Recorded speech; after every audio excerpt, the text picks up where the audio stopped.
Israel recently attempted to take on Iran and destroy its nuclear facilities. The move triggered a standoff that saw both nations exchanging deadly strikes for 12 days, a brutal reminder of what's at stake when nuclear ambitions collide with regional power plays. But this isn't the first time Israel has tried to stop a Muslim country from going nuclear. Back in the 1980s, Tel Aviv, with covert help from India, attempted to destroy Pakistan's nuclear facilities. It failed. So, how did Pakistan, not an economically advanced country, build a nuclear program that turned the country into a target for Israel? To understand that, we need to go back to the Cold War era. In 1956, under the U.S. Atoms for Peace program, the Pakistan Atomic Energy Commission was established. This was then U.S. President Eisenhower's idea, aimed at slowing down the nuclear arms race by offering countries assistance in developing civilian nuclear energy in exchange for not building bombs. Pakistan sent 37 scientists abroad, acquired nuclear equipment with U.S. aid, and by 1961 had its own research center in Lahore. 2 years later, it had a small nuclear power plant near its capital, Islamabad. Then came the 1965 war with India. Washington, Islamabad's primary weapon supplier, imposed an arms embargo on Pakistan for violating an agreement between both countries by using US-made weapons against India. At the same time, India had quietly begun developing nuclear weapons. But the need for that was that if India builds the bomb, then Pakistan will build a bomb. Pakistan now faced two urgent needs: find a reliable ally and start its own nuclear weapons program. That ally turned out to be China, and Islamabad turned inward. Zulfiqar Ali Bhutto, then Pakistan's foreign minister, made it clear: if New Delhi had the bomb, Islamabad would get one too, even if it meant eating grass. By 1971, Pakistan had lost its eastern wing, now Bangladesh, after another war with India. 3 years later, India tested its first nuclear device. It was called Smiling Buddha, and it was built using technology provided by the US and the former USSR, on the assumption that it would be used peacefully. I'm never bothered about prestige. Pakistan demanded sanctions. Washington, through then US Secretary of State Henry Kissinger, responded with inaction as if to say, live with it. In 1972, Bhutto gathered scientists and bureaucrats in a secret meeting in Multan, where they vowed to develop nuclear weapons. This covert initiative was called Project 706, Pakistan's own Manhattan Project.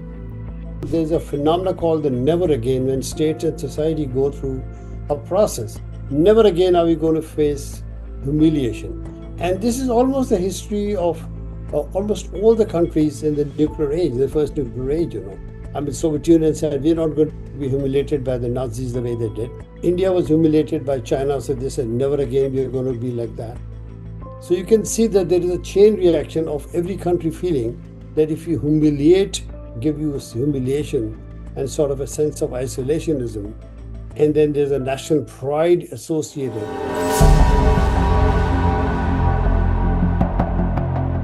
Enter Abdul Qadeer A.Q. Khan, a nuclear physicist working at Urenco, a European uranium enrichment firm.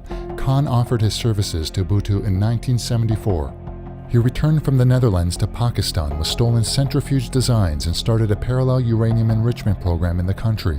Now, that's a turning point of Pakistan nuclear weapons history. After the India's test that happened in 1974, every effort was made to stop the Pakistan from getting into any reprocessing facility or any technological element. So it was at that time when Dr. Abdul Qadeer Khan, working in Netherlands on centrifuge plant, he sent a letter to Zulfiqar Ali Bhutto that he would be able to help through a different route, which is called the highly enriched uranium route, by enriching uranium-235 over 90% to create. He thought that that is the route that you could actually do. The PAEC, Pakistan Atomic Energy Commission, worked on plutonium, and Khan set up a uranium enrichment laboratory in a small idyllic town called Kahuta. To buy equipment from Europe, Khan built a network of front companies. One was disguised as a butter factory. The beauty of the program was that it could assemble the weapon system inside the country by getting into small pieces. which would have a multiple dual use capabilities, vacuum cleaners and, like washing machines and precision engineering equipment. Through his contacts and state support, Khan imported almost everything needed for a functioning enrichment plant, down to spare parts. Bhutto was ousted in a coup in 1977, after which Washington imposed more sanctions on the country. But Khan's project ended up receiving even greater support and funding under the administration of Bhutto's replacement, General Zia-ul-Haq. He wrote a book in that, and he used to mention, and it was his quote, that if the Christian world can have the bomb, if the Jews can have the bomb, the Hindus can have the bomb, the communists can have the bomb, why can't a Muslim country have a bomb? In 1979, British intelligence and an ensuing German documentary exposed Pakistan's nuclear ambitions and how it was bypassing the International Atomic Energy Agency, IAEA. But the US didn't act. Why? Because it needed Pakistan. The Soviets had just invaded Afghanistan. The Iranian Revolution had toppled the Shah, a key US ally. Washington now saw Pakistan as an essential regional ally. The best of all worlds. You have created the illusion, and that would be your word, that you have the bomb, but you don't have the bomb.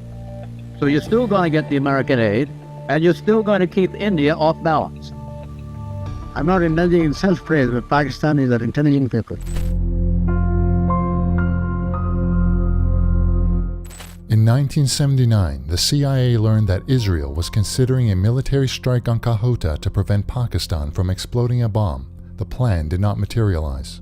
Israel, however, bombed Iraq's nuclear facility in 1981 and began to plan a preemptive strike on Pakistan with India's help.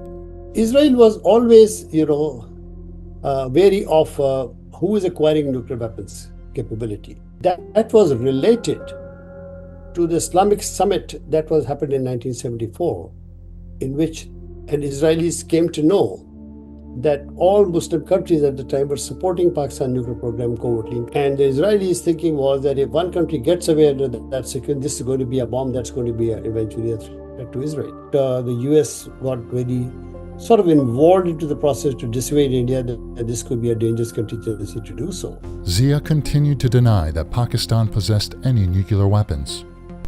Yes, it's false. When Pakistan does not have the intention or the urgent desire to have a nuclear device, why should we have such things? But in March 1983, Islamabad went public with its nuclear weapons program, conducting its first ever cold test of a nuclear device. The following year, Tel Aviv had partnered with New Delhi to target Pakistan's facilities. Things began to change in 1981 when Israelis struck the Osirak reactor in Iraq. And that became a big threat because then India tried to copy that. Oh, you can do that, I can do that also. India does the same even today. They think that whatever Israel can do and get away with, they can do in their neighborhood and get away with as well. It's not clear whether Israel would be directly involved in actually striking or not. We don't have any open source information on that, but definitely the Israelis were helping Indians get trained to do so. The joint mission was called Operation Kahuta and involved Israeli jets using Indian air bases to fly under the radar above Kashmir. India's then Prime Minister Indira Gandhi signed off on the plan, but later cancelled it. Her son, Rajiv, who succeeded her, chose restraint at first. इस वक्त फिजा इतनी साजगार है नजर आ रही है कि मुझे ये महसूस हो रहा है कि हिंदुस्तान में से कि अभी ये सवालात नहीं के खत्म हो गए. Then came 1986. India launched a massive military exercise called Operation Brass Tacks. It involved over 800,000 troops and heavy armor on the country's border with Pakistan. Islamabad believed it was a setup for war. By 1987, the two countries were staring each other down on their borders.